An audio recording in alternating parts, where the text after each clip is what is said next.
2014 is the year of the wooden horse. Now, what are the prospects for economic growth for the country? For the past 3 years, the country has registered sustained growth. Now, will this continue for this year? Projections are promising, but what are the challenges we face to maintain the growth trajectory? Joining us tonight on NewsLife is Ms. Rosemarie Edillon, Assistant Secretary of NEDA for Policy and Planning. Good evening, ma'am, and welcome to NewsLife. Good evening. Ma'am, to start us off, what are the challenges which the country faces in sustaining economic growth for 2014? Well, foremost of the challenge is still trying to build resilience. We know that the country faces, is always confronted with lots of disasters, man-made and natural, and so we'll need to increase our resilience against those weather shocks. And then the global economy has not yet fully recovered, although there are encouraging signs in the US and Japan. And with that, then we expect that the exports will be picking up soon. Ma'am, given the impact of Yolanda's devastation to the country, now will the reconstruction contribute to growth? Oh yes, definitely. The reconstruction will actually involve a lot of infrastructure projects. Some of this will be to rebuild government infrastructure, but a lot more are actually about rebuilding private assets. And there's also some part of it that is about restoring the livelihood and assets of private individuals. And so these ones will contribute to economic activity, and we're also very much sure that it will also it will create that what we call the multiplier effect. Like if you have construction, then there will be a multiplier effect on the manufacturing sector as well, and also on the services sector. Now, ma'am, with a lot of money coming in and also a lot of international aid, will we see a lot what we call the trickle-down effect this time?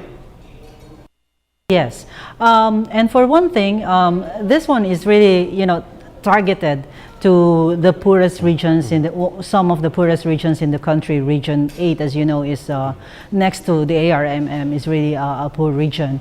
And now that that particular region will see a lot of economic activity, a lot of reconstruction efforts going on, then that will spur economic activity and also create lots of jobs.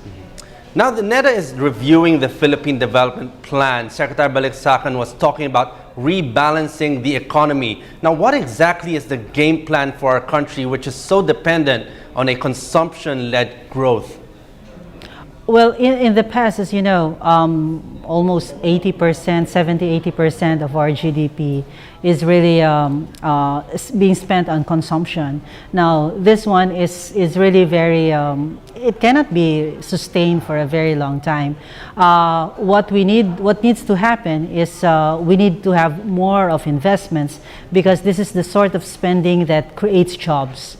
And then on the side of what we call the production side, we want it to be led by the industry sector, because the industry sector is the sector that has the greater potential for value adding, and therefore we can have more growth coming from industry, and it can also generate jobs, and it can also produce the sort of output that you can market elsewhere. You can market to the rest of the world, and therefore it can lead to higher growth. Now, ma'am, why the emphasis on manufacturing? Well, like I said, one is it's the sector that has the greatest potential for productivity, and that means it has greater potential for value adding. And if it's in the manufacturing sector, then that good is a very tangible product that you can actually sell to the rest of the world. Services is also, some services are also high value added, like the business process outsourcing.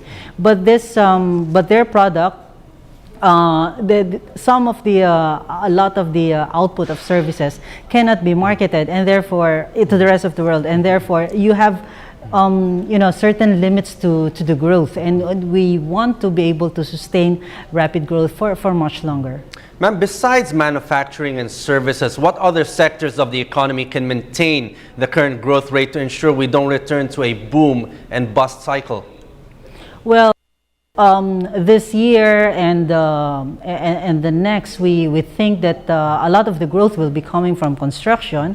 One, because of the reconstruction efforts in the Yolanda affected areas, and then two, because government is really committed to addressing the infrastructure bottlenecks elsewhere in the country.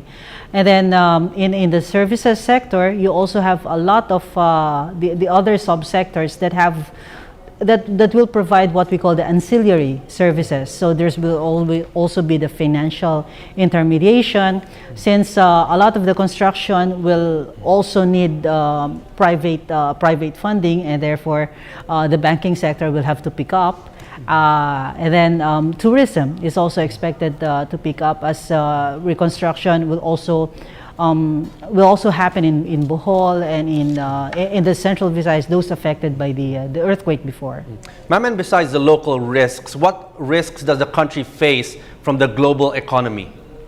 Well, like I said earlier, the recovery in the EU has not yet really picked up. And this one is putting a constraint on our export sector.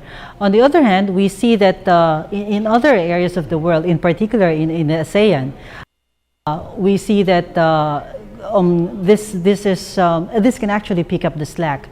The U.S. is showing signs of recovery, but there is that that pending fiscal cliff that could happen sometime February. But we're hoping that they could find a longer-term solution for that. And finally, ma'am, what else do we expect this coming year, this 2014, this year? Well, 2014, we are confident that it will be a good year. We are targeting a growth rate of between 6.5 to 7.5%, because we're really targeting a higher growth path for the country, and we think that that will happen, and we're hoping that a lot of the investors will really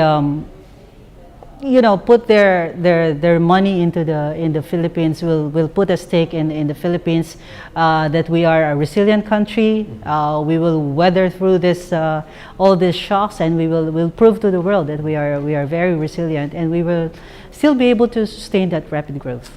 Okay, on that note, thank you very much for joining us here tonight at NewsLive. That's Ms. Rosemarie Edillon, Assistant Secretary for Policy and Planning of NEDA. Happy New Year, ma'am. Happy New Year. Thank you.